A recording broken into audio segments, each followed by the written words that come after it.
할머니, 혹시 보호자분이랑 같이 오시는 게 어떨까요? 중요한 금융거래는 잘 들리시는 분과 함께 하시는 게 좋을 것 같아요. 그 순간 제 귓가에 피가 솟구치는 것 같았습니다.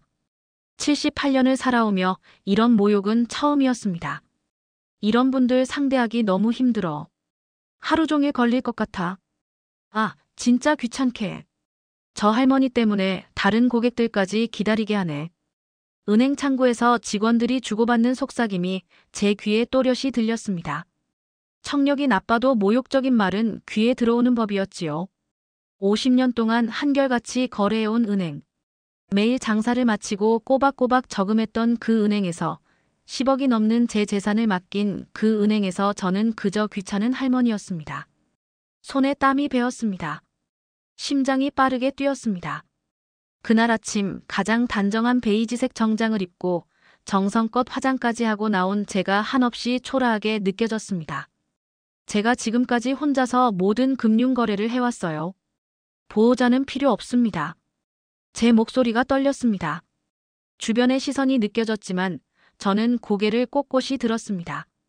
그날 저는 결심했습니다. 50년 동안 모은 10억 원을 모두 빼기로. 단 하루 만에 반세기의 인연을 끊어버리기로.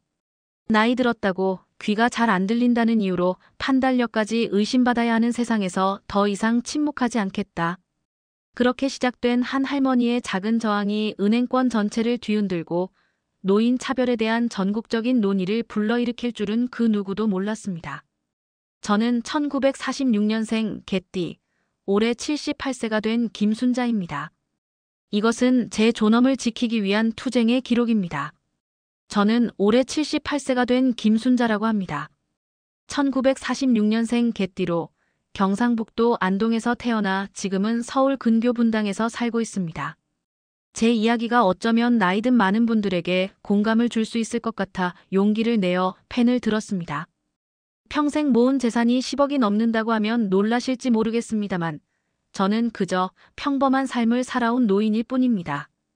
어릴 적 안동의 시골 마을에서 5남매 중 넷째로 자랐습니다. 부모님은 농사를 지으셨는데 논 세마지기와 밭 두마지기가 전부였어요. 가난했지만 부모님은 자식 교육만큼은 소홀히 하지 않으셨습니다. 초등학교를 마치고 중학교까지는 다녔지만 집안 형편이 어려워 고등학교는 포기해야 했습니다. 18배 서울로 올라왔어요. 당시 사촌 언니가 서울에서 일하고 있었는데 그 언니 소개로 작은 공장에 취직했습니다. 20살이 되던 해 같은 고향 출신인 남편을 만났습니다. 남편은 저보다 5살 많았고 건설 현장에서 일하고 있었어요. 우리는 이듬해 결혼했고 서울 청량리 근처 조그만 월세방에서 신혼살림을 시작했습니다.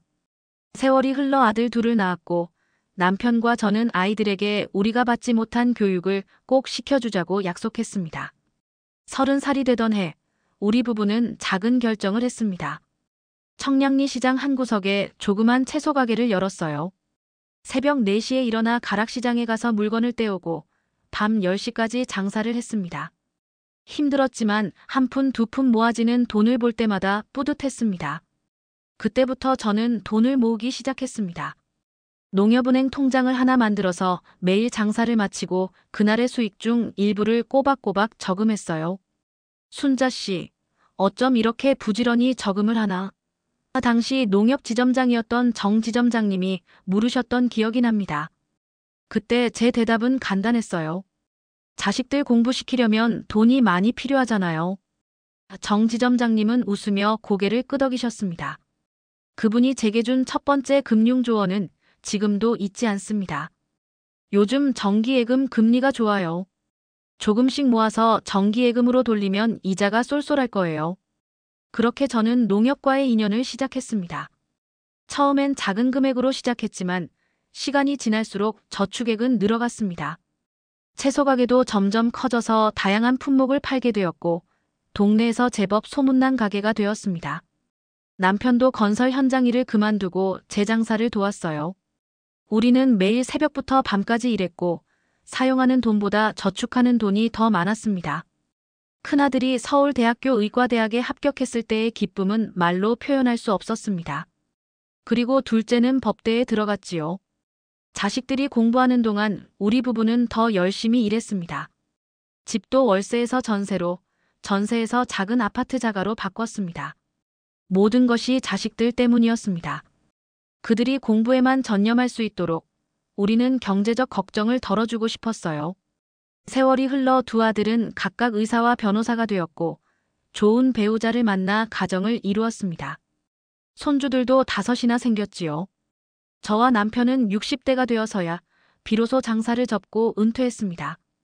그때 농협 통장을 확인해 보니 평생 모은 돈이 5억이 넘더군요. 정기예금, 적금, 펀드 등 다양한 상품에 분산 투자했던 결과였습니다. 남편은 67세에 갑작스러운 심장마비로 세상을 떠났습니다.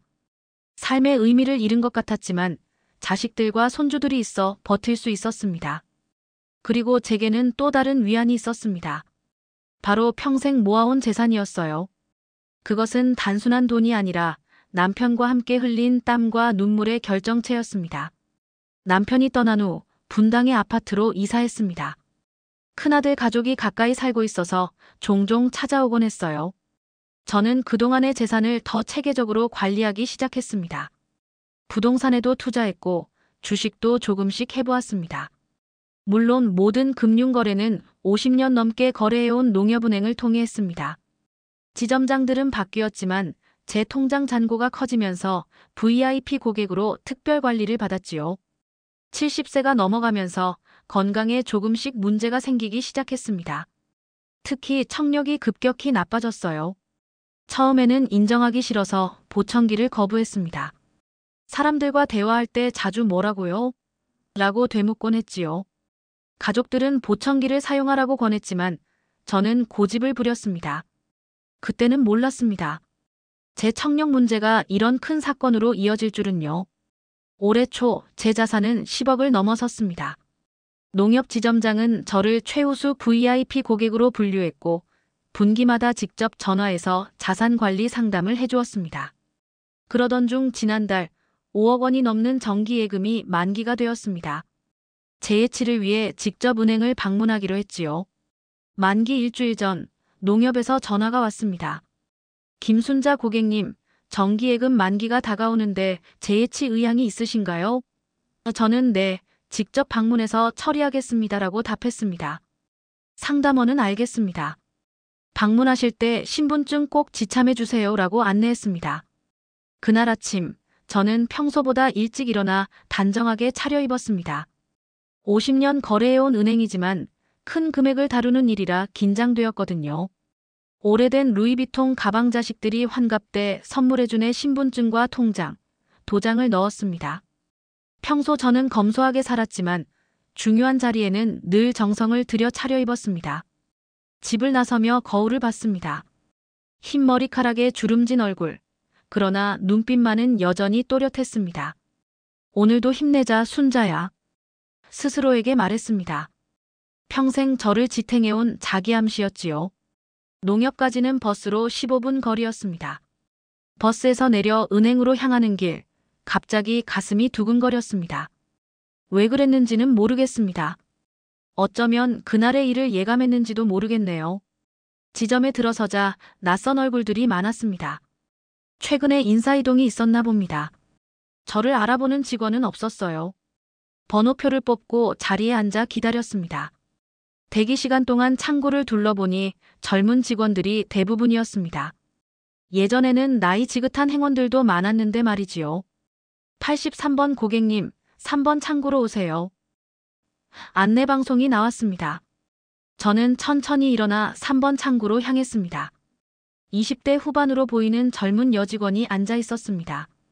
안녕하세요. 어떻게 도와드릴까요? 그녀의 목소리는 작고 빨랐습니다. 정기예금 만기라서 왔어요. 제 말에 그녀는 컴퓨터를 보더니 신분증 좀 보여주시겠어요? 라고 했습니다. 통장과 신분증을 건네자 그녀는 제 계좌를 확인했습니다. 그리고 놀란 듯한 표정으로 저를 다시 보았습니다. 아마도 제 예금액을 보고 놀란 모양이었습니다. 김순자 고객님, 5억 3천만 원 정기예금 재예치 원하시는 거죠? 지금 우대금리 상품이 있는데 설명해 드릴게요. 그녀가 말하는데 목소리가 너무 작아 잘 들리지 않았습니다. 좀 크게 말해주시겠어요? 잘 안 들려요. 제가 말했습니다. 그녀는 조금 더 큰 목소리로 반복했지만 여전히 주변 소음 때문에 정확히 듣기 어려웠습니다. 몇 번 더 되묻자 그녀의 표정이 미묘하게 변했습니다. 참는 듯한 약간 짜증 섞인 표정이었지요. 지금 1년 만기 상품의 금리는 연 3.5%입니다.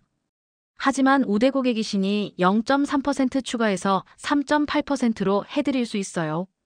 3.8%요? 지난번보다 낮아진 것 같은데.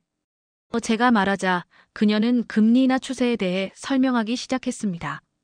하지만 여전히 정확히 들리지 않았고 몇 번 더 되묻게 되었습니다. 그때였어요. 그녀의 인내심이 한계에 다다른 것 같았습니다. 할머니, 혹시 보호자분이랑 같이 오시는 게 어떨까요? 중요한 금융거래는 잘 들리시는 분과 함께 하시는 게 좋을 것 같아요. 그 말에 저는 순간 얼굴이 화끈거렸습니다. 50년 동안 혼자서 모든 금융거래를 해왔는데 갑자기 보호자가 필요하다니요. 그것도 제 청력 문제 때문에. 자존심이 크게 상했습니다. 제가 지금까지 혼자서 모든 금융거래를 해왔어요. 보호자는 필요 없습니다. 제 목소리가 떨렸습니다.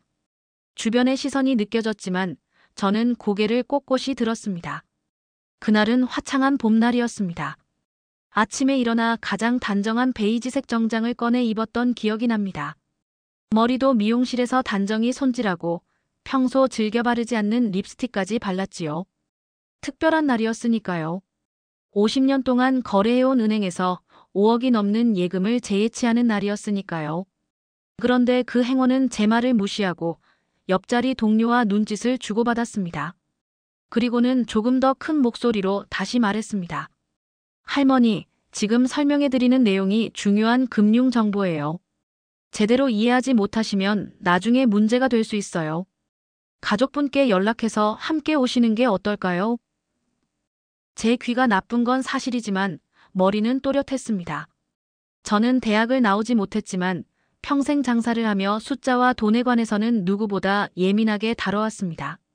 그런 제게 마치 판단력이 없는 사람처럼 말하는 그녀의 태도가 점점 불쾌하게 느껴졌습니다. 제 말씀을 오해하신 것 같네요. 저는 단지 잘 안 들려서 몇 번 여쭤본 것뿐입니다. 금융 상품의 내용은 충분히 이해할 수 있어요. 하지만 그 행원의 표정은 여전히 의심스러워 보였습니다. 이번에는 종이를 꺼내 금리 조건을 적어 보여주었습니다. 여기 적힌 내용 보시고 동의하시면 서명해 주세요. 저는 안경을 꺼내 꼼꼼히 내용을 살펴보았습니다. 금리 조건은 지난번보다 낮아진 것이 맞았고 세금 우대 혜택도 축소되어 있었습니다. 무언가 석연치 않은 느낌이 들었습니다. 다른 상품은 없나요? 이것보다 조건이 좋은 것으로 알아보고 싶은데요. 그 말에 행원의 표정이 더 굳어졌습니다. 할머니, 지금 이 상품이 최고 우대 금리예요. 다른 은행 가셔도 이보다 높은 금리는 없을 거예요. 그래도 다른 상품도 좀 알아보고 싶어요. 요즘에는 여러 금융 상품이 많다고 하던데. 그때였습니다. 그 행원의 인내심이 완전히 바닥난 듯 했습니다. 그녀는 한숨을 크게 내쉬더니 옆자리 행원에게 작게 속삭였습니다. 이런 분들 상대하기 너무 힘들어.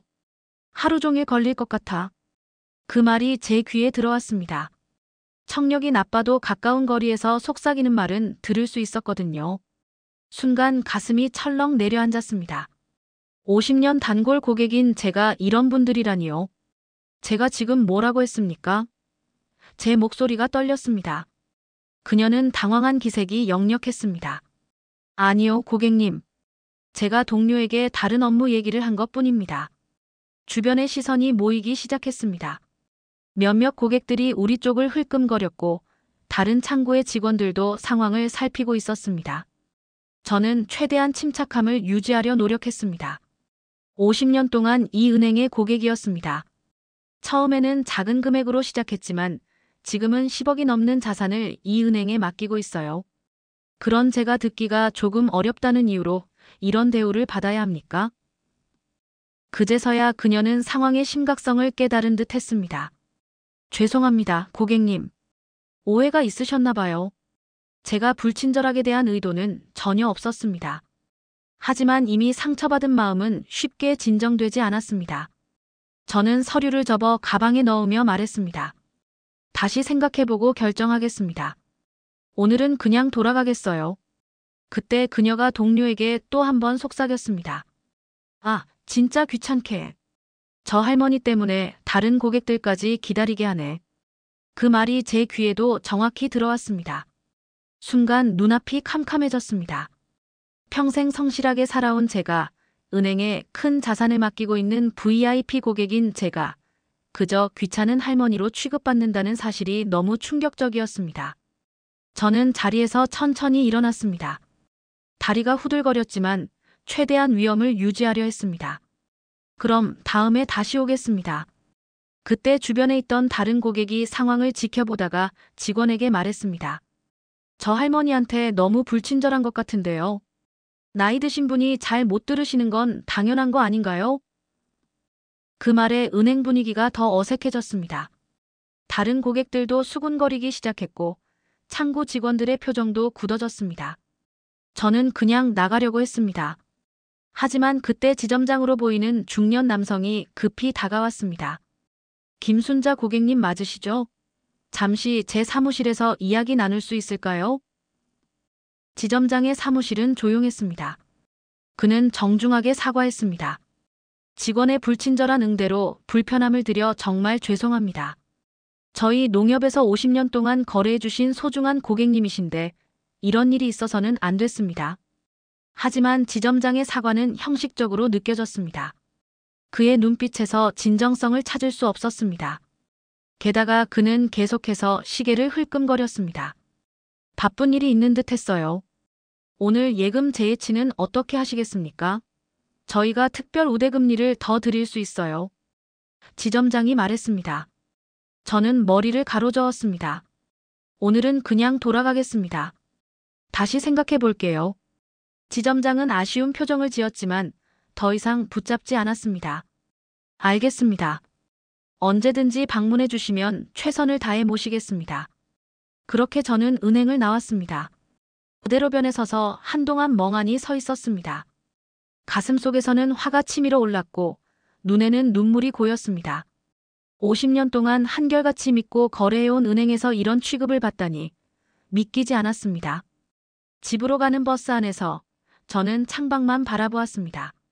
지나가는 풍경들이 흐릿하게 보였습니다. 제 마음도 그랬습니다. 흐릿하고 혼란스러웠어요. 집에 도착했을 때는 이미 점심시간이 지나 있었습니다. 평소라면 금방 간단한 점심을 차려 먹었겠지만 그날은 입맛이 없었습니다. 소파에 앉아 창밖만 바라보았습니다. 그렇게 한참을 앉아 있으니 갑자기 온몸에 분노가 치밀어 올랐습니다. 나이 들었다고 귀가 잘 안 들린다고 이런 취급을 받아야 하는가? 10억이 넘는 자산을 맡기고 있는 VIP 고객인데도 그저 귀찮은 할머니일 뿐인가? 전화기를 들어 큰아들에게 전화를 걸었습니다. 의사인 큰아들은 병원에서 바쁘다며 짧게 통화했습니다. 어머니, 제가 지금 환자분과 상담 중이에요. 저녁에 다시 전화드릴게요. 둘째에게 전화했습니다. 변호사인 둘째는 법정에 가기 전이라 서둘러 전화를 받았습니다. 어머니, 무슨 일 있으세요? 제가 지금 급한 일이 있어서. 아니다. 급한 일 아니야. 나중에 전화할게. 저는 대답했습니다. 그렇게 하루가 저물어갔습니다. 저녁이 되자 둘째 아들이 전화를 걸어왔습니다. 어머니, 아까 무슨 일 있으셨어요? 아니, 그냥. 은행에 갔다가 좀 기분이 안 좋아서. 제가 말을 꺼내자마자 목이 메어왔습니다. 무슨 일 있으셨어요?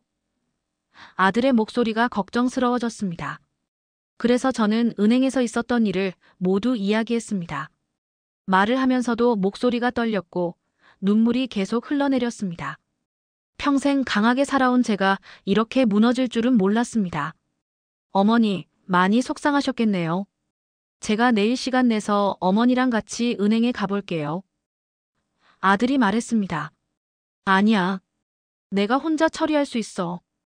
저는 강하게 말했습니다. 알겠어요. 하지만 어떤 결정을 내리시기 전에 제게 먼저 상담해 주세요. 아들이 당부했습니다. 그날 밤 저는 오랫동안 잠들지 못했습니다. 침대에 누워 천장만 바라보며 오늘 있었던 일을 계속 곱씹었습니다. 그리고 점점 마음속에서 결심이 굳어갔습니다. 그래, 내일 모든 걸 정리하자. 그날 밤은 정말 길었습니다. 쉽게 잠들지 못해 침대에서 뒤척이다가 결국 새벽 2시에 일어나 부엌으로 향했습니다. 따뜻한 우유 한 잔을 데워 마시며 창밖을 바라보았습니다. 바깥은 고요했고 간간히 가로등 불빛만 어둠을 밝히고 있었습니다. 마치 제 마음속처럼 어둡고 고요했지요. 은행에서 겪은 모욕감이 계속 머릿속을 맴돌았습니다. 이런 분들은 보호자와 함께 오셔야 해요. 귀찮게. 저 할머니 때문에. 그 말들이 귓가에 맴돌았습니다. 평생 알뜰하게 살며 모은 돈이 10억이 넘는데 그저 귀가 잘 들리지 않는다는 이유로 그런 취급을 받아야 하는지 의문이 들었습니다. 제가 농협과 인연을 맺은 건 1970년대 초반이었습니다. 채소 장사를 시작하며 매일 저녁 수익금을 저금했던 그 시절, 농협 직원들은 저를 반갑게 맞아주었습니다. 김순자 씨, 오늘도 장사 잘 되셨나 봐요? 하며 반갑게 맞아주던 그 시절이 그립게 느껴졌습니다. 남편과 함께 아이들 학비를 마련하기 위해 밤늦게까지 일하고 새벽같이 일어나 장사 준비를 하던 그 고된 나날들. 그때는 돈을 모으는 것이 자식들의 미래를 위한 투자라고 생각했습니다. 두 아들은 각각 의대와 법대를 졸업해 훌륭한 사회인이 되었고 저희 부부는 그것이 가장 큰 자랑이었습니다. 남편이 갑자기 세상을 떠난 후에도 저는 혼자서 모든 금융 거래를 처리해왔습니다. 아들들이 도움을 주겠다고 했지만 저는 스스로 할 수 있다고 고집했습니다. 그것이 제 자존심이었고 독립적인 삶을 유지하는 방식이었습니다. 창밖을 바라보며 생각했습니다. 내가 그동안 이 은행에 얼마나 충성했던가. 집을 구입할 때도 아이들 대학 등록금을 낼 때도 모두 농협을 통해 처리했습니다. 다른 은행에서 더 좋은 조건을 제안해도 50년 인연을 생각해 거절했던 적이 한두 번이 아니었습니다. 그렇게 생각하니 가슴속에서 분노가 더 커졌습니다. 이것은 단순한 불친절함의 문제가 아니었습니다. 노인에 대한 차별이자 오랜 고객에 대한 배신이었습니다. 소파에 앉아 결심했습니다. 모든 돈을 빼야겠다. 아침이 밝았습니다. 평소보다 일찍 일어나 가장 좋은 옷을 꺼내 입었습니다. 남편이 환갑 때 선물해준 진주 목걸이도 목에 걸었습니다. 오늘은 특별한 날이 될 것이라는 것을 이미 마음속으로 알고 있었기 때문입니다. 아침 식사 후 둘째 아들에게 전화를 걸었습니다. 영호야, 어머니가 오늘 은행에 갈 건데 너도 시간 되면 함께 가자. 변호사인 둘째 아들은 일정을 확인하더니 법원 일정이 오후라서 오전에는 함께 할 수 있다고 말했습니다. 어머니, 정확히 어떤 일을 하실 건가요? 아들이 물었습니다. 모든 돈을 빼려고. 50년 거래한 은행인데 그런 취급을 받을 바에는 다른 은행을 알아볼 거야. 잠시 침묵이 흘렀습니다. 아들이 조심스럽게 말했습니다. 어머니, 어제 일이 정말 불쾌하셨겠지만 한 직원의 실수로 모든 돈을 옮기는 건 너무 급하신 결정 아닐까요? 먼저 지점장에게 항의하고 공식 사과를 받는 건 어떨까요? 영호야, 어머니는 어제 지점장도 만났어.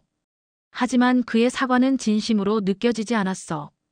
게다가 돈 많은 고객인데도 끝까지 붙잡지도 않더구나.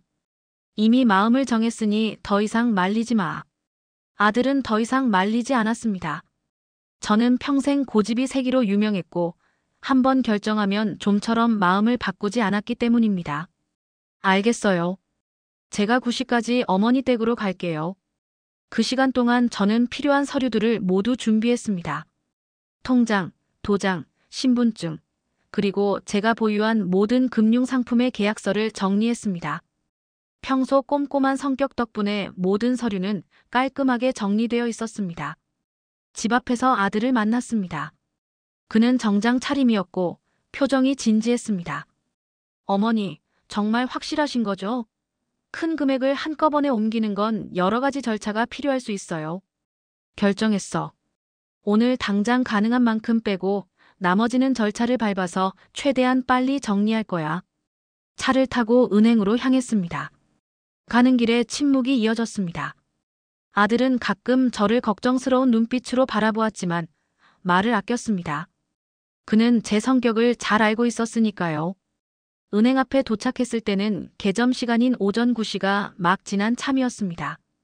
아직 고객들이 많지 않아 한산했습니다. 저는 깊게 숨을 들이마시고 당당하게 은행 안으로 들어섰습니다. 아들이 제 옆을 지켜주는 것이 든든했지만 오늘의 주인공은 저였습니다. 그것을 아들도 알고 있었기에 한 발 뒤에서 저를 따라왔습니다. 어제 저를 대했던 그 젊은 여직원이 창고에 앉아 있는 것이 보였습니다. 그녀는 저를 보자마자 표정이 굳어졌습니다. 아마도 어제 일을 기억하고 있는 듯 했습니다. 그러나 저는 일부러 다른 창구로 향했습니다. 오늘은 다른 직원을 만나고 싶었습니다. 안녕하세요. 어떻게 도와드릴까요? 40대로 보이는 남자 직원이 친절하게 물었습니다. 제 계좌에 있는 모든 돈을 인출하고 싶습니다. 제 목소리는 평소보다 단호했습니다. 직원은 잠시 놀란 표정을 지었다가 이내 정중하게 물었습니다. 네, 고객님. 혹시 특별한 이유가 있으신가요? 더 좋은 금융 상품을 찾고 계신다면 저희가 제안해 드릴 수 있습니다. 개인적인 이유입니다. 오늘 가능한 모든 금액을 인출하고 싶어요. 직원은 제 신분증을 확인한 후 컴퓨터로 제 계좌를 살펴보았습니다. 그리고 놀란 표정으로 고개를 들었습니다. 김순자 고객님, 현재 예금, 적금, 펀드 등 총 10억 3천만 원의 자산을 보유하고 계십니다. 이 모든 금액을 인출하시겠다는 말씀이신가요? 네, 그렇습니다. 그때 어디선가 지점장이 나타났습니다. 아마도 직원이 연락했거나 아니면 VIP 고객의 대규모 인출 요청이 시스템에 감지되었을 수도 있습니다. 김순자 고객님, 안녕하세요. 어제도 뵀었는데 갑자기 모든 자산을 인출하신다니 무슨 문제라도 있으신가요? 저는 지점장을 똑바로 쳐다보았습니다. 어제 귀가 잘 안 들린다는 이유로 직원에게 무시당했습니다. 50년 동안 거래해온 은행에서 그런 대우를 받고 싶지 않아서요. 지점장의 얼굴이 창백해졌습니다. 그는 어제의 일을 정확히 기억하고 있었습니다. 정말 죄송합니다, 고객님. 어제 일은 저희 직원의 실수였습니다. 해당 직원에게는 이미 엄중 경고했고 앞으로는 절대 이런 일이 없도록 하겠습니다. 50년 신뢰가 무너지는 데는 단 하루면 충분하더군요. 이제 와서 사과해도 소용없습니다. 제 돈을 인출해 주세요. 지점장은 당황한 기색이 역력했습니다. 고객님, 오랜 VIP 고객이신 만큼 특별 우대 혜택을 더 드릴 수 있습니다. 금리도 추가로 우대해드리고 수수료 면제 혜택도 더 확대해드리겠습니다. 그때 제 옆에 서 있던 아들이 한 발 앞으로 나섰습니다. 어머니께서 결정하신 일입니다. 저희는 단순히 돈의 문제가 아니라 존중받지 못한 것에 대한 문제 제기를 하는 겁니다. 빠른 처리 부탁드립니다. 지점장의 얼굴이 더욱 창백해졌습니다. 변호사인 제 아들의 단호한 태도에 더 이상 설득할 수 없다는 것을 깨달은 듯 했습니다. 그는 잠시 머뭇거리다가 마침내 고개를 끄덕였습니다. 알겠습니다. 하지만 큰 금액이라 즉시 전액을 현금으로 인출하는 것은 불가능합니다. 당일 인출 가능한 금액은 5천만 원까지입니다. 나머지는 계좌이체나 다른 방법으로 처리해 드릴 수 있습니다. 그렇다면 오늘 가능한 5천만 원을 먼저 인출하고 나머지는 다른 은행으로 계좌이체하겠습니다. 제가 단호하게 말했습니다. 지점장은 다시 한번 설득을 시도했습니다. 김 고객님, 50년 거래 고객이시잖아요. 하루아침에 이렇게 모든 관계를 정리하시는 건 너무 아쉽습니다. 저희가 어제 일에 대해 정중히 사과드리고 특별 보상도 해드리겠습니다. 저는 고개를 저었습니다. 제가 원하는 건 돈이 아닙니다. 존중입니다. 어제 그 직원은 제가 귀가 잘 안 들린다는 이유로 보호자와 함께 오라고 했습니다. 78세 평생 독립적으로 살아온 제게 그런 말을 듣는 순간 이 은행과의 관계는 이미 끝났습니다. 대화를 듣고 있던 주변 고객들이 수군거리기 시작했습니다. 지점장은 더욱 난처한 표정이 되었고 저를 좀 더 조용한 VIP 상담실로 안내했습니다. 상담실에서 저는 아들과 함께 앉았고 지점장과 한 명의 고위 직원이 저희와 마주 앉았습니다. 지점장이 다시 한번 깊이 고개를 숙이며 사과했습니다. 김순자 고객님, 어제 있었던 일에 대해 진심으로 사과드립니다. 직원 교육이 부족했던 것 같습니다. 특히 노년층 고객님들을 응대하는 방법에 대한 교육을 더욱 강화하겠습니다. 아들이 끼어들었습니다. 어머니께서는 단순히 노년층 고객이 아니라 50년 동안 이 은행에 헌신적으로 거래해온 VIP 고객입니다. 10억이 넘는 자산을 맡기고 계신 분입니다. 그런 분을 보호자와 함께 오라고 하는 것은 심각한 모욕입니다. 지점장은 연신 고개를 끄덕였습니다. 맞습니다. 정말 잘못된 대응이었습니다. 해당 직원은 이미 엄중 경고를 받았고 전 직원 대상으로 고객 응대 교육을 다시 실시할 예정입니다. 이미 늦었습니다. 제 결정은 바뀌지 않을 거예요. 제가 단호하게 말했습니다. 아들이 제 옆에서 서류를 꺼내며 말했습니다. 어머니께서 이미 다른 은행과 상담을 마치셨습니다. 지금 당장 가능한 5천만 원을 현금으로 인출하고 나머지 금액은 이 계좌로 이체해 주십시오. 사실 아들의 말은 반은 맞고 반은 틀렸습니다. 저는 아직 다른 은행과 구체적인 상담을 하지 않았지만 이미 마음속으로는 KB국민은행으로 옮길 생각이었습니다. 제 친구 김영자가 그곳에서 좋은 서비스를 받고 있다고 했기 때문입니다. 지점장과 직원은 체념한 듯 컴퓨터 작업을 시작했습니다. 정기예금 해지 수수료, 중도 해지에 따른 이자 손실 등에 대해 설명했지만 저는 개의치 않았습니다. 돈의 문제가 아니었으니까요. 약 30분 후 직원이 5천만 원의 현금을 가져왔습니다. 50만 원권 100장이 정확히 세워져 있었습니다. 그것을 보며 문득 과거가 떠올랐습니다. 첫 가게를 열던 날 농협에서 융자받은 500만 원을 받아들던 그 순간 얼마나 가슴이 떨렸는지 모릅니다. 그런데 지금은 5천만 원을 받아들고도 감정이 무뎌져 있었습니다. 현금을 받고 나머지 9억 8천만 원에 대한 계좌이체 신청서를 작성했습니다. 지점장은 마지막까지 만류했지만 저는 단호했습니다. 김 고객님, 오늘 바로 이체하면 다른 은행에서 대규모 자금 유입에 대한 확인 절차가 있을 수 있습니다. 혹시 불편함을 겪으실 수 있어요? 아들이 답했습니다. 그건 저희가 감수하겠습니다. 어머니께서는 이미 결정하셨습니다. 서류 작업이 모두 끝나고 저는 천천히 자리에서 일어났습니다. 그 순간 옆 사무실에서 누군가가 나오는 소리가 들렸습니다. 어제 저를 모욕했던 그 젊은 여직원이었습니다. 그녀는 울었던 듯 눈이 붉었고 표정은 창백했습니다. 그녀가 저를 향해 깊이 허리를 숙였습니다. 김순자 고객님, 어제 제가 너무 무례하게 대해 정말 죄송합니다. 저의 불찰이었습니다. 순간 마음이 조금 흔들렸습니다. 그녀의 사과가 진심으로 느껴졌기 때문입니다. 하지만 이미 일은 벌어졌고 제 결심은 확고했습니다. 괜찮아요. 젊은 사람이 실수할 수도 있지요. 하지만 그 실수가 때로는 큰 결과를 가져온다는 것을 기억하세요. 그녀는 고개를 들지 못하고 계속 허리를 숙인 채로 있었습니다. 저는 더 이상 말을 덧붙이지 않고 아들과 함께 상담실을 나왔습니다. 은행을 나서는 순간 마치 무거운 짐을 내려놓은 것 같은 해방감이 느껴졌습니다. 50년이라는 긴 세월 동안 쌓아온 관계가 하루아침에 끝나버린 것에 슬픔도 있었지만 제 존엄성을 지켰다는 자부심이 더 컸습니다. 아들의 차에 올라타면서 물었습니다. 영호야, 내가 너무 심했을까?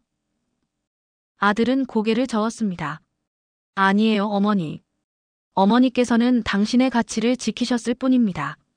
그들이 어머니를 존중하지 않았으니 어머니도 그들과의 관계를 끊을 권리가 있어요. 차 안에서 저는 창밖을 바라보았습니다. 봄날의 햇살이 유난히 밝게 느껴졌습니다. 마치 새로운 시작을 알리는 것 같았습니다. KB국민은행으로 가볼까? 내 친구 영자가 그곳이 친절하다고 하던데. 아들은 미소를 지었습니다. 그럼요, 어머니. 지금 바로 가볼까요? KB국민은행에 도착했을 때는 이미 오전 11시가 지나 있었습니다. 아들과 함께 은행에 들어서자 직원들이 친절하게 맞아주었습니다. 저는 간단히 상황을 설명했습니다. 다른 은행에서 큰 금액을 이체받을 예정인데 새 계좌를 개설하고 싶습니다. 담당 직원은 놀란 기색 없이 정중하게 응대했습니다. 네, 고객님. VIP 전용 상품을 안내해 드리겠습니다. 이쪽으로 모시겠습니다. VIP 상담실로 안내받은 저는 자금의 출처와 사용 계획에 대해 간략히 설명했습니다. 아들은 법률적인 부분에서 제게 조언해 주었고 모든 절차가 순조롭게 진행되었습니다. 상담 중에 은행 직원이 물었습니다. 혹시 청력에 불편함이 있으시면 저희가 더 큰 소리로 또박또박 설명해 드릴 수 있습니다. 또한 중요한 내용은 서면으로 준비해 드리고 있습니다. 그 말에 제 눈에 눈물이 고였습니다. 이런 배려가 바로 제가 원했던 것이었습니다. 저는 고개를 끄덕였습니다. 네, 감사합니다. 제가 나이가 들어 귀가 잘 안 들립니다. 걱정 마세요. 저희 은행은 노년층 고객님들을 위한 특별 서비스가 있습니다. 필요하시면 전담 직원이 방문 서비스도 제공해 드릴 수 있어요. 그날 오후 농협에서 KB국민은행으로 9억 8천만 원의 이체가 완료되었습니다. 예상대로 대규모 자금 이체에 따른 확인 절차가 있었지만 KB국민은행 직원들이 친절하게 도와주어 큰 어려움 없이 처리되었습니다. 집으로 돌아오는 길, 기분이 묘했습니다. 50년 동안 거래해온 은행과의 관계가 끝났다는 아쉬움도 있었지만 한편으로는 제 가치를 지켰다는 자부심도 있었습니다. 무엇보다 새로운 은행에서 받은 친절한 대우가 저를 위로해 주었습니다. 집에 도착해서 아들은 잠시 차를 세웠습니다. 어머니, 오늘 정말 대단하셨어요. 어머니의 용기가 저에게도 큰 가르침이 되었습니다. 저는 미소를 지었습니다. 영호야, 나이가 들어도 사람은 존중받아야 해. 그것을 지키기 위해 행동하는 건 나이와 상관없이 우리 모두의 권리야. 아들은 제 손을 꼭 잡았습니다. 네, 어머니. 앞으로도 어머니의 용기를 본받겠습니다. 그날 밤, 저는 오랜만에 편안하게 잠들 수 있었습니다. 마음속에 있던 무거운 짐을 내려놓은 것 같았거든요. 비록 50년의 관계가 끝났지만 제 존엄성을 지켰다는 사실이 저를 평온하게 해주었습니다. 농협은행에서 모든 자산을 인출한 다음 날, 저는 평소와 같이 아침 6시에 일어났습니다. 오랜 습관이라 은퇴한 후에도 일찍 일어나는 버릇은 여전했지요. 창밖을 바라보니 날씨가 맑았습니다. 마치 어제의 결단이 옳았다고 자연이 축복해주는 것 같았습니다. 아침 식사를 하고 있는데 전화가 울렸습니다. 딸 같은 며느리였습니다. 어머님, 잘 주무셨어요? 어제 일 때문에 걱정돼서요. 고마워. 이제 마음이 편하구나. 오히려 잘 잤어. 영호 오빠에게 들었어요. 어머님이 정말 대단하시다고요. 저도 어머님 편이에요. 그런 취급을 받으셨다니 정말 화가 나요. 며느리의 지지에 마음이 따뜻해졌습니다. 처음에는 자식들이 저를 말리려 할까 걱정했는데 모두가 제 편이 되어주니 감사했습니다. 전화를 끊고 TV를 켰습니다. 평소처럼 아침 뉴스를 보려고 했는데 갑자기 초인종이 울렸습니다. 문을 열어보니 1층에 사는 박영순 할머니였습니다. 같은 아파트에 살면서 자주 차도 마시고 이야기도 나누던 친구였지요. 순자야, 너 농협에서 돈 다 뺐다면서? 아침부터 동네가 떠들썩하다. 저는 깜짝 놀랐습니다. 어머, 그걸 어떻게 알았어? 어제 은행에서 박명자가 너 봤대. 10억 넘게 다 빼가는 거 봤다고. 그래서 나한테 전화했지. 도대체 무슨 일이야? 저는 박영순 할머니를 거실로 안내하고 차를 내오며 자초지종을 설명했습니다. 제 이야기를 들은 박영순 할머니는 분개했습니다. 그래, 잘했어. 나도 저번에 농협 갔다가 비슷한 일 겪었어. 귀가 잘 안 들린다고 직원이 짜증내더라고. 근데 너처럼 용기 있게 행동하지는 못했지. 박영순 할머니는 자리에서 일어나며 말했습니다. 내 경로당 가서 이 얘기 좀 할게. 다들 알아야 해. 우리가 나이 들었다고 무시당할 이유는 없잖아. 저는 말리려다가 그냥 두기로 했습니다. 어차피 제 행동이 잘못된 것은 아니었으니까요. 오히려 이런 일이 알려져서 다른 노인들도 자신의 권리를 찾는 계기가 될 수도 있겠다 싶었습니다. 그날 오후 놀라운 일이 벌어졌습니다. 제 휴대폰으로 지역 케이블 방송국에서 연락이 왔습니다. 김순자님이신가요? 저희가 백만장자 할머니가 은행에서 전 재산을 인출한 사연에 대해 듣고 연락드렸습니다. 혹시 인터뷰 가능하실까요? 어리둥절했습니다. 어떻게 제 연락처를 아셨나요? 경로당 회장님께서 알려주셨습니다. 노인 차별에 대한 중요한 사회적 이슈라고 생각해서 취재하고 싶습니다. 처음에는 거절하려 했습니다. 제가 TV에 나온다니 생각만 해도 부끄러웠거든요. 하지만 둘째 아들과 통화 후 마음을 바꿨습니다. 어머니, 이런 일이 알려지면 다른 노인분들도 용기를 얻을 수 있을 거예요. 또 은행들도 노인 고객 응대에 더 신경 쓰게 될 거고요. 다음 날 지역 케이블 방송국 기자가 집으로 찾아왔습니다. 카메라 앞에서 이야기하는 것이 어색했지만 저는 있었던 일을 솔직하게 말했습니다. 제가 돈을 뺀 이유는 단순히 불친절해서가 아닙니다. 귀가 잘 안 들린다는 이유로 보호자와 함께 오라고 한 것. 그것이 제 자존심을 상하게 했습니다. 나이 들었다고 판단력까지 떨어졌다고 생각하는 것 같아서요. 인터뷰는 생각보다 길지 않았습니다. 기자는 제 이야기를 경청하고 몇 가지 질문을 더한 후 떠났습니다. 솔직히 말해서 그 인터뷰가 어떤 파장을 일으킬지 전혀 예상하지 못했습니다. 이틀 후 지역 케이블 TV에 제 인터뷰가 방송되었습니다. 그리고 놀랍게도 그 내용이 SNS를 통해 빠르게 퍼져나갔습니다. 제 이야기가 백만장자 할머니의 당당한 외침이라는 제목으로 여러 커뮤니티에 공유되었고 수많은 댓글이 달렸습니다. 김순자 할머니처럼 용기 있는 행동이 필요합니다. 나이 들었다고 무시당하는 세상, 바꿔야 합니다. 저도 비슷한 경험 있어요. 은행뿐만 아니라 병원, 관공서 등 여러 곳에서. 그 주 금요일, 더 놀라운 일이 벌어졌습니다. 지역 일간지가 제 사연을 일면에 실었고 이어서 종합뉴스 채널에서도 관심을 보이기 시작했습니다. 노인 차별이라는 주제로 사회적 논의가 시작된 것입니다. 한 종합뉴스 프로그램에서는 금융권의 노인 고객 서비스 실태라는 제목으로 특집 보도를 했습니다. 제 사례가 주요 사례로 소개되었고 다른 노인들의 유사한 경험도 함께 다뤄졌습니다. 78세 김순자 씨는 50년 단골은행에서 귀가 잘 안 들린다는 이유로 보호자와 함께 오라는 말을 들었습니다. 10억이 넘는 자산을 가진 VIP 고객이었지만 나이와 청력 문제로 인해 차별을 경험한 것입니다. 보도가 나간 후 제 전화기는 쉴 새 없이 울렸습니다. 오랜 친구들, 먼 친척들, 심지어 동네에서 얼굴만 알던 분들까지 연락해왔습니다. 모두 제 용기를 칭찬하고 자신들도 비슷한 경험이 있다며 공감을 표했습니다. 그런데 가장 놀라운 반응은 다른 노인 고객들로부터 왔습니다. 분당 지역의 여러 경로당에서 모임이 열렸고 노인 존중 캠페인이 시작되었습니다. 특히 금융기관에서의 노인 차별에 대한 문제 제기가 활발해졌습니다. 한 주가 지났을 때 농협은행 본사에서 공식 사과문을 발표했습니다. 최근 발생한 노인 고객 응대 관련 불미스러운 일에 대해 깊이 사과드립니다. 저희 농협은 모든 고객, 특히 오랜 기간 저희와 함께 해주신 노년층 고객님들을 존중하는 서비스를 제공하기 위해 직원 교육을 강화하고 시스템을 개선하겠습니다. 그리고 놀랍게도 농협은행은 시니어 친화 창구를 새롭게 도입한다고 발표했습니다.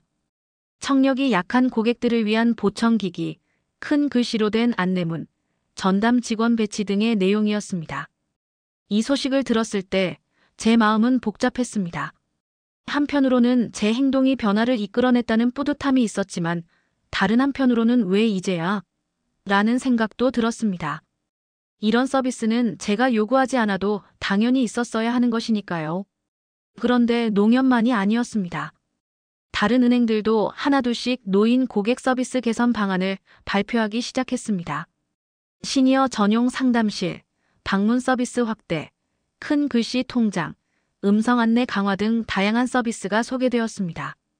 제가 새롭게 거래를 시작한 KB국민은행에서는 저를 직접 초대해 의견을 물었습니다. 김순자 고객님, 노년층 고객들이 은행 서비스를 이용하실 때 어떤 점이 가장 불편하신가요?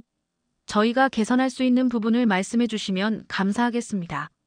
저는 솔직하게 제 생각을 말했습니다. 은행원들이 빠르게 말하고 전문 용어를 많이 사용하는 게 가장 어려워요. 그리고 컴퓨터 화면을 고객이 볼 수 없어서 불안할 때가 많고요. 무엇보다 노인이라고 판단력이 떨어졌다고 생각하지 않았으면 좋겠어요. KB국민은행은 제 의견을 진지하게 받아들이고 시니어 친화적 서비스 개선 TF를 구성한다고 했습니다. 심지어 제게 자문위원으로 참여해달라는 제안까지 했지요. 처음에는 당황스러웠지만 비슷한 경험을 가진 다른 노인들과 함께 월 1회 회의에 참석하기로 했습니다. 이 모든 일이 일어난 지 2주 후, 저는 예상치 못한 전화 한 통을 받았습니다. 농협 지점장이었습니다. 김순자 고객님, 정중히 사과드립니다. 저희의 부족한 서비스로 오랜 고객님을 잃게 되어 정말 죄송합니다. 가능하시다면 한 번 더 뵙고 직접 사과드리고 싶습니다. 저는 잠시 생각한 후 답했습니다. 사과는 받아들이겠습니다. 하지만 제 결정은 바뀌지 않을 거예요. 제가 원했던 건 특별 대우가 아니라 기본적인 존중이었거든요. 전화를 끊고 나니 마음이 조금 가벼워졌습니다. 이제 과거는 과거로 두고 새로운 시작에 집중하기로 했습니다. 그날 저녁 동네 경로당에서 제게 감사패를 전달한다는 연락이 왔습니다. 김순자님의 용기 있는 행동으로 많은 노인들이 자신감을 얻었습니다. 작은 감사의 표시로 패를 드리고 싶습니다. 저는 부끄러웠지만 경로당을 찾았습니다. 그곳에는 30여 명의 노인들이 모여 있었고 모두 제게 박수를 보내주었습니다. 경로당 회장님이 말씀하셨습니다. 김순자님처럼 자신의 권리를 당당히 주장하는 어르신이 있어 우리 모두가 자랑스럽습니다. 이제 우리도 나이 들었다고 무시당하지 않겠습니다. 그 자리에서 저는 짧게 소감을 말했습니다. 저는 특별한 일을 한 것이 아닙니다. 단지 제가 받아야 할 존중을 요구했을 뿐이에요. 우리 모두는 나이와 상관없이 존중받을 권리가 있습니다. 집으로 돌아오는 길, 가슴이 뭉클했습니다. 제 작은 행동이 이렇게 많은 사람들에게 영향을 미칠 줄은 몰랐기 때문입니다. 처음에는 단순히 제 자존심을 지키기 위한 행동이었는데 어느새 노인 인권에 관한 사회적 논의로 확대된 것입니다. 농협은행과의 일이 있은 지 한 달이 지났습니다. 5월의 따뜻한 봄날, 저는 KB국민은행에서 열린 시니어 친화서비스 자문단 첫 모임에 참석했습니다. 저처럼 나이 든 분들 10명과 은행 임직원들이 함께하는 자리였습니다. 우리의 의견을 진지하게 듣고 메모하는 젊은 직원들을 보며 세상이 조금씩 변하고 있다는 희망을 느꼈습니다. 김순자님, 오늘 모임에 참석해 주셔서 감사합니다. 특히 선생님의 용기 있는 행동이 많은 변화를 이끌어내고 있어 더욱 의미가 있습니다. 모임을 주재한 국민은행 부행장이 정중하게 인사했습니다. 저는 살짝 당황했습니다. 아직도 제가 특별한 일을 했다는 생각이 들지 않았기 때문입니다. 저는 그저 제 권리를 지키려 했을 뿐입니다. 나이 든 사람도 존중받아야 한다고 생각해요. 모임에서 우리는 다양한 의견을 나눴습니다. 대출 서류의 글씨가 너무 작다는 의견, 은행 앱이 노인들에게 너무 복잡하다는 지적, 창구 대기 시간이 길어 불편하다는 불만 등이 나왔습니다. 은행 측은 모든 의견을 진지하게 받아들이고 개선 방안을 모색하겠다고 약속했습니다. 집으로 돌아오는 길, 마음이 뿌듯했습니다. 제 목소리가 실제로 변화를 만들어내고 있다는 사실이 믿기지 않았습니다. 지하철에 앉아 창밖을 바라보며 지난 한 달을 되돌아보았습니다. 제 사연이 알려진 후 금융권 전반에 작은 혁명이 일어나고 있었습니다. 여러 은행들이 노인 고객 서비스 개선 방안을 발표했고 금융감독원에서도 고령 금융 소비자 보호 가이드라인을 강화했습니다. 일부 은행은 65세 이상 고객을 위한 전담 창구를 신설하기도 했지요. 하지만 가장 놀라운 변화는 농협은행에서 일어났습니다. 제가 떠난 지 2주 후 농협은 시니어 리스펙트 캠페인을 전국적으로 시작했습니다.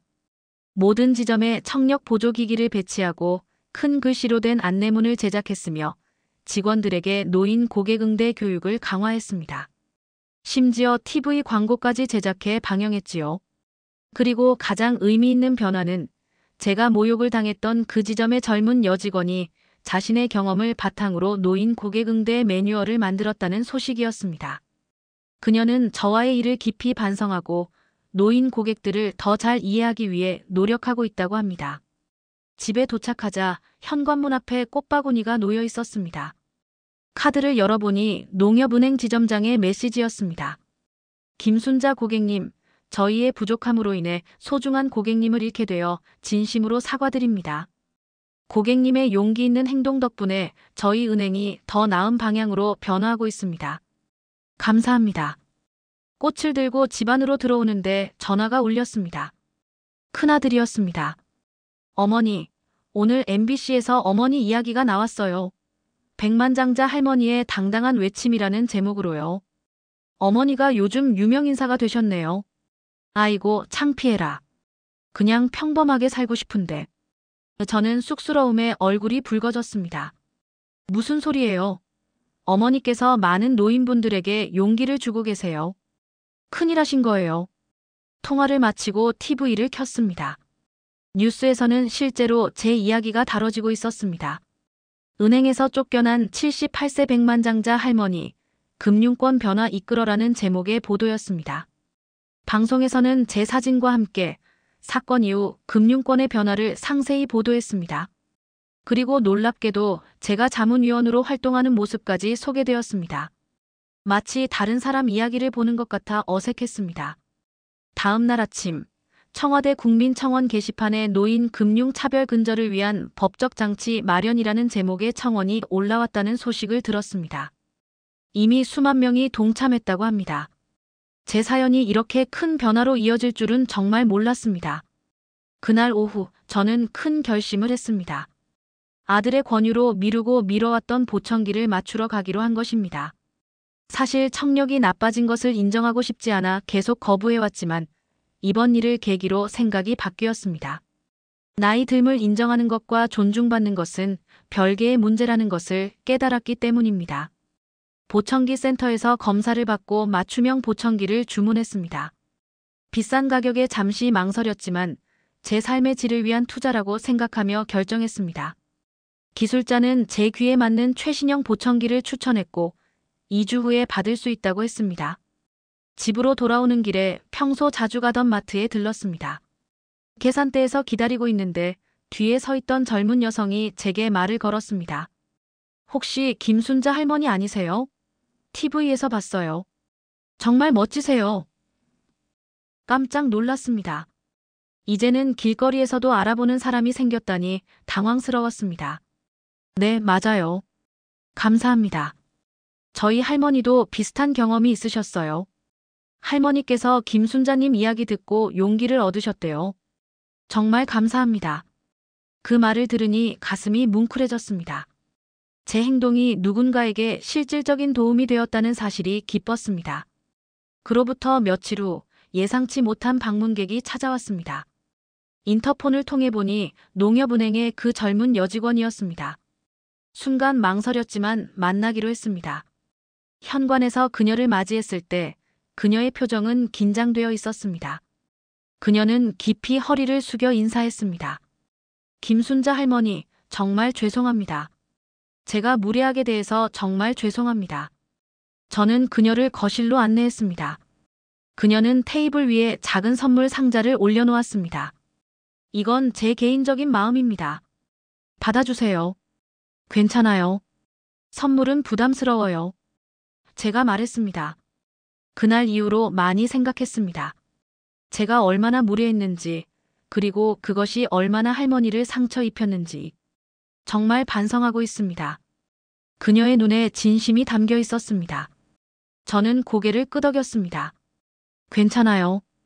당신 혼자만의 문제는 아니었어요. 사회 전체가 나이 든 사람들을 대하는 방식에 문제가 있었던 거예요. 그 일 이후로 저는 노인 고객 응대 방법에 대한 매뉴얼을 만들었어요. 은행 본사에서도 관심을 가져주셔서 지금은 전국 지점에 배포될 예정입니다. 그녀의 말에 저는 미소 지었습니다. 그것 참 좋은 일이네요.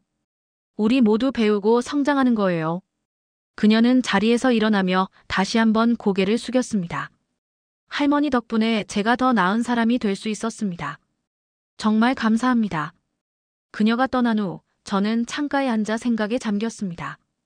한 달 전만 해도 저는 그저 평범한 78세 노인이었습니다. 이제는 용기 있는 할머니, 변화를 이끈 백만장자라는 수식어가 붙은 사람이 되었습니다. 그 변화가 아직도 실감나지 않았습니다. 모름 후 보청기를 받아 장착했습니다. 처음에는 적응하기 어려웠지만 점차 주변 소리가 선명하게 들리기 시작했습니다. 새소리, 바람소리, 손주들의 웃음소리까지. 오랫동안 제대로 듣지 못했던 소리들이 돌아왔습니다. 그리고 그날 저녁, 저는 일기를 썼습니다. 오랫동안 쓰지 않았던 일기장을 꺼내 제 감정과 생각을 정리했습니다. 오늘 보청기를 처음 착용했다. 처음에는 불편했지만 이내 세상의 소리가 다시 내게로 돌아왔다. 사실 나는 내 청력 문제를 인정하고 싶지 않았다. 그것이 약점이라고 늙었다는 증거라고 생각했기 때문이다. 하지만 이제 깨달았다. 나이 듦을 인정하는 것과 존중받는 것은 별개의 문제다. 나는 나이가 들었지만 여전히 가치 있는 사람이다. 그리고 그 가치를 인정받기 위해 목소리를 높일 수 있다.